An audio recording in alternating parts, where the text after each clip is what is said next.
Bienvenue dans le podcast AWS en français. J'ai compté 100 nouveautés pour vous ces 2 dernières semaines. 32 seulement ne sont pas des extensions régionales. On va parler de DSQL, on va parler d'Oracle, on va parler de DynamoDB. C'est une bonne semaine pour les bases de données. On va parler d'IA un peu. Restez connectés pour tout savoir sur les nouveautés AWS des 2 dernières semaines. Le podcast AWS en français.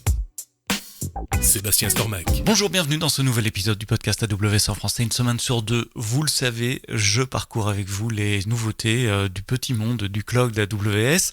Ça se calme un peu, une centaine de nouveautés, dont essentiellement des extensions régionales. Alors on pourrait croire que c'est à cause des vacances, mais que nenni non point, non pas du tout. C'est parce que la semaine prochaine, il y a le Summit AWS à New York et il y aura quelques annonces qui seront faites à cette occasion. Donc dans l'épisode de 2 semaines, on couvrira les nouveautés du Summit de New York. J'ai envie d'ouvrir le bal cette semaine avec un projet d'une taille relativement exceptionnelle. Ça s'appelle le projet Rainier. Alors Rainier, c'est pas un prince, c'est une montagne tout près de Seattle. Si vous avez la chance une fois d'aller à Seattle dans l'État de Washington, au nord-ouest des États-Unis, et qu'il fait clair, vous verrez ce volcan qui est aux portes de la ville, qu'on voit très très bien quand on arrive ou quand on part en avion.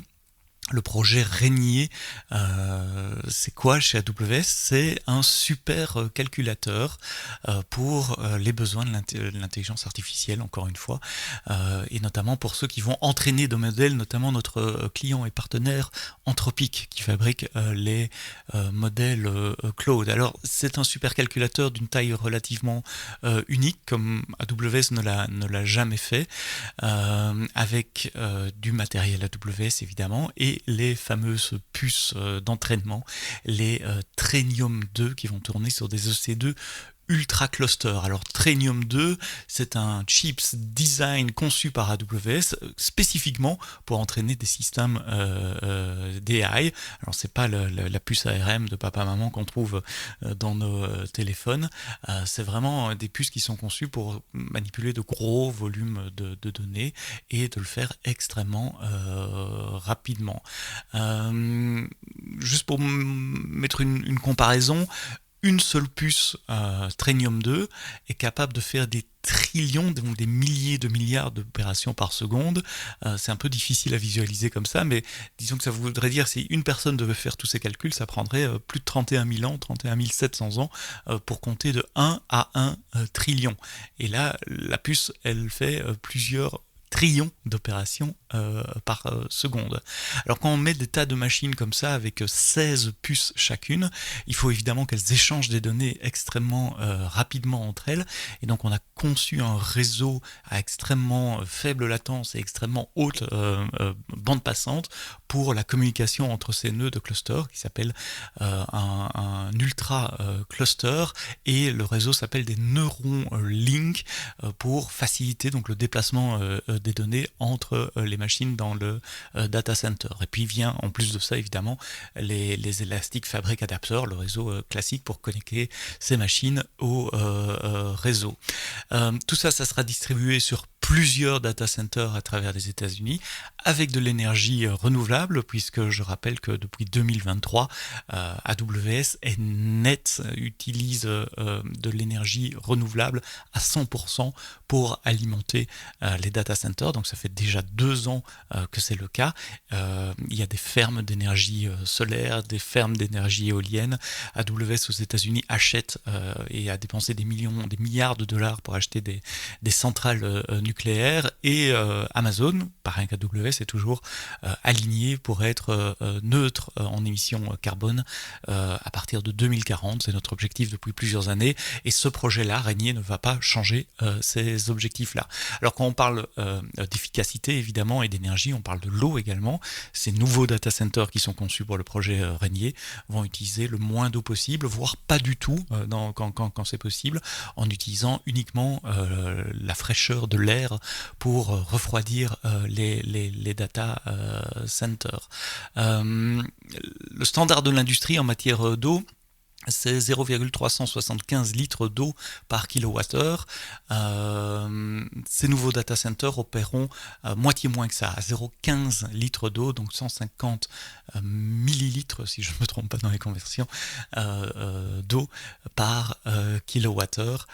C'est mieux que 2 fois que la moyenne de l'industrie, et pour AWS, c'est 40% mieux que depuis 2021. C'est un article fascinant avec des photos, si vous voulez aller voir les intérieurs des data centers AWS. Allez regarder l'article, je vous mets évidemment les liens dans les notes de ce podcast. Retour terre à terre avec des choses qui sont peut-être plus directement utilisables pour vous et moi, pour les développeurs, les développeuses que vous êtes. C'est une bonne semaine, je l'ai dit dans l'intro, pour les bases de données, avec 3 annonces sur la base de données.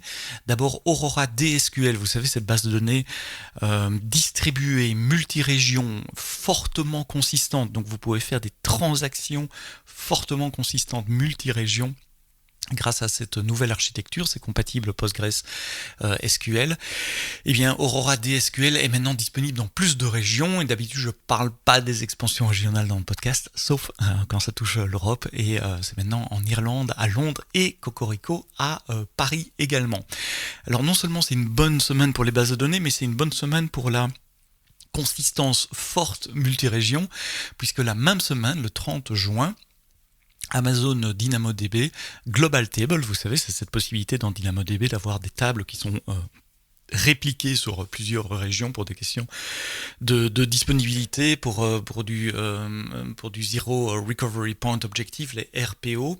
Et bien maintenant, cette réplication multi-région est également strongly consistent, fortement consistant. Dans quelques clics dans la souris, vous pouvez créer un réplica d'une table DynamoDB dans une autre région et choisir entre Eventual Consistency, qui était le seul modèle disponible jusqu'à présent, ou Strong Consistency, c'est-à-dire une fois que les données sont écrites, vous pouvez lire dans une région ou dans l'autre et vous aurez toujours la dernière donnée qui a été écrite. Et puis, troisième nouveauté côté base de données, décidément ça n'arrête pas, c'est Oracle, puisque nous avions annoncé lors de la conférence reInvent 2024 en décembre à Las Vegas que les machines Oracle Exadata allaient être disponibles sur AWS, et c'est une bonne nouvelle pour les clients Oracle. Alors il y a déjà Oracle sur RDS depuis très longtemps, et c'était assez difficile de faire des clusters de bases de données Oracle à cause de la technologie réseau qu'ils utilisent pour les communications entre les nœuds, entre clusters. Et puis c'était pas possible d'avoir de l'Exadata. Si vous connaissez pas le petit monde d'Oracle, Exadata, ce sont des machines intégrées, donc ce sont des racks qu'on achète qui sont vraiment conçus et optimisés avec le stockage et avec le compute pour faire tourner des bases de données Oracle. Ça vient du rachat de Sun Microsystems qu'Oracle avait fait à la fin des années 2000, cette idée de consolider le matériel et le logiciel. Alors comment ça marche? Il faut vraiment voir ça comme une extension du cloud d'Oracle dans les data centers d'AWS. Donc ce sont des racks Exadata qui sont à votre disposition en usage dédié, évidemment. Ce sont des dedicated hosts. Si on fait une analogie avec EC2, vous devez créer un réseau qu'on appelle un ODB, Oracle Database Network, qui est une extension du VPN qui va se connecter sur ces Exadata qui sont dédiés pour vous, et ils peuvent se provisionner dans la console. Vous créez votre réseau, vous allouez votre Exadata, vous avez plusieurs tailles de machines, de 2 à 32 databases, donc serveurs, et avec du stockage de 3 à 64 unités de stockage, jusqu'à 80 terabytes par unité de stockage. Vous faites les maths, 80 x 64, ça fait pas mal de stockage. Ensuite, vous créez votre cluster, vous choisissez le nombre de CPU, la mémoire, le stockage du cluster, etc. Et c'est parti, ça roule. Vous pouvez connecter vos applications à travers un VPC tout à fait normal. Soit vous amenez vos licences à vous, soit vous les achetez via la marketplace, et donc vous n'avez qu'une seule facturation, c'est celle d'AWS, qui redistribuera cette partie de licence à Oracle. Alors c'est pas pour tout le monde, les Exadata, c'est qu'on a vraiment des dépendances sur les bases de données Oracle très fortes, qu'on a des besoins de haute disponibilité, de clustering au niveau des bases de données Oracle. Mais si vous êtes client Exadata, sachez que vous pouvez maintenant tourner enfin vos Exadata dans le cloud AWS. Des MCP serveurs comme s'il en pleuvait côté AWS. Donc MCP, c'est ce protocole qui permet de connecter des agents d'IA à des outils. Donc des outils, c'est du code qui va s'exécuter. Vous savez que les IA ne peuvent pas tout faire. Si elle veut réserver une table de restaurant, un vol, faire une recherche dans une base de données, les modèles d'IA ne peuvent pas faire ça puisque ce sont des modèles statistiques qui génèrent du texte essentiellement ou des images et de la vidéo. En revanche, si on leur dit qu'il y a des outils à disposition, ils peuvent dire à l'agent qui les interroge, pour répondre à cette question, j'ai besoin que tu appelles un outil pour moi. Alors un outil, c'est n'importe quoi. Moi, j'ai des outils à la maison qui contrôlent mon système de musique pour ajouter des titres dans la queue, pour faire des recherches dans des catalogues de musique.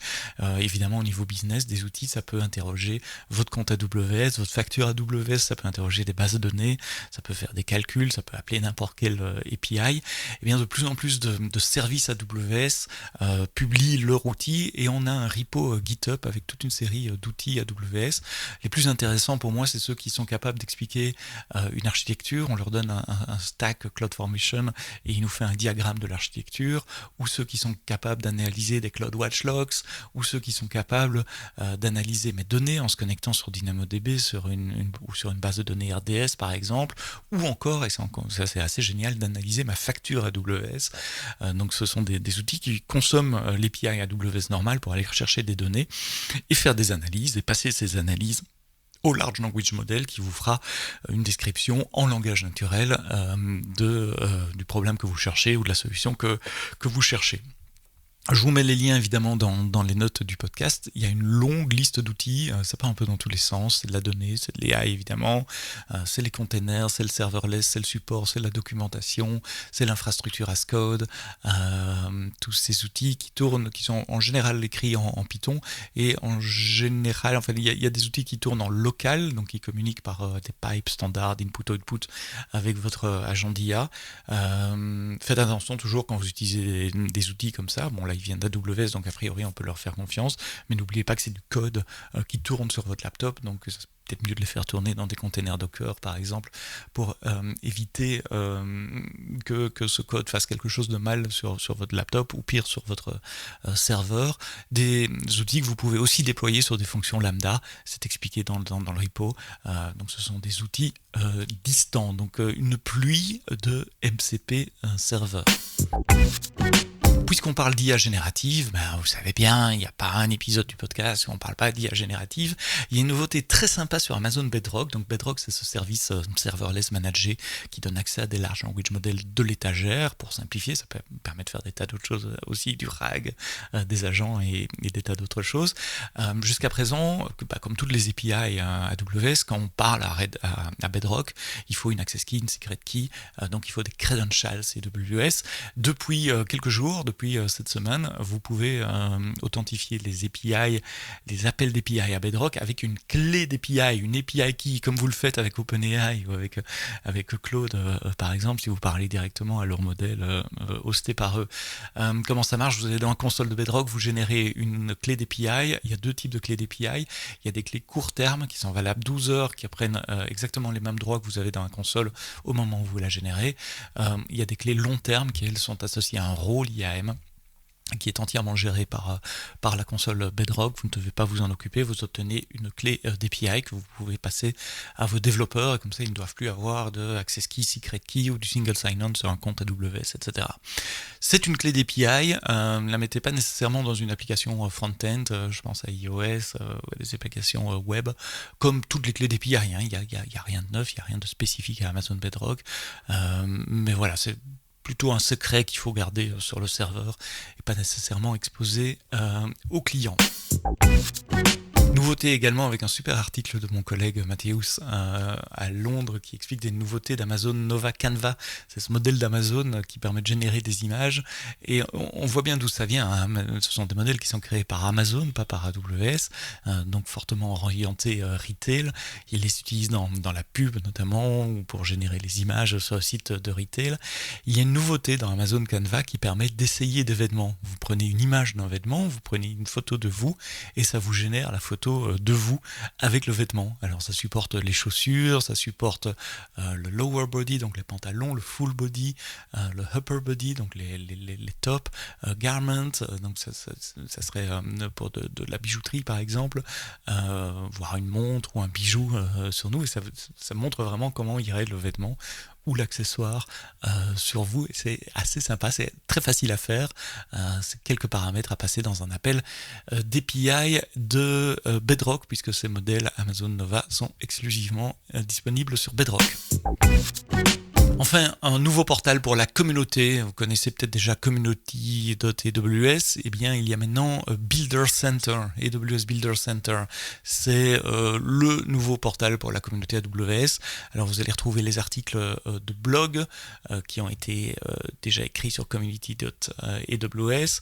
Vous allez retrouver des liens vers le training, vers des tests de certification, vers la doc, vers les user groups. Vous avez un espace pour partager, pour chatter avec les membres de la communauté, pour suivre les news ou les publications de certains membres de la communauté, comme on peut le faire sur des réseaux sociaux.